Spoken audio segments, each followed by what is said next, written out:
ಮಾಡಬಾರ್ದು ಏನಾಗಿದೆ ಇದರಲ್ಲಿ ಈಗ ಹೊರಗತ್ತಿರೋರಿಗೆ ನಮಗೆ ಸೊಸೈಟಿ ಮಾಡಿಸ್ತಾ ಇದೀವಿ, DC ಸೊಸೈಟಿ ಮಾಡ್ತಾ ಇದೀವಿ. ಇನ್ನು ಮುಂದಗಡೆ ನಿಮಗೆ ಸೊಸೈಟಿ ಮುಖಾಂತರ ನಿಮಗೆ ದುಡ್ಡು ಬರ್ಲಿಕ್ಕೆ ಪ್ರಯತ್ನ ಆಗುತ್ತೆ. ಸೊ ನಿಮಗೆ ನೇಮಕಾತಿ ನೇರ ನೇಮಕಾತಿ ಮಾಡಬೇಕಂತ ನೀವು ಹೇಳ್ತಕ್ಕಂಥದ್ದು ಹೇಳಿದ್ದಾರೆ, ಅರ್ಜಿಗಳು ಕೊಟ್ಟಿದ್ದಾರೆ.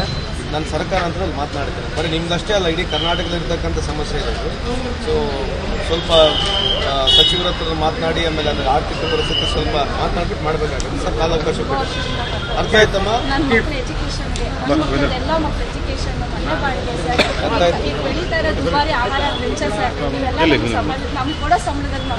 ಅರ್ಥ ಆಯ್ತಮ್ಮ? ನೀನು ಹೇಳಿದ ಸಂಪೂರ್ಣವಾಗಿ ಒಪ್ತೀನಿ. ಅದನ್ನ ಸ್ವಲ್ಪ ಕಾಲಾವಕಾಶ ಅದೇ ಲೆಟರ್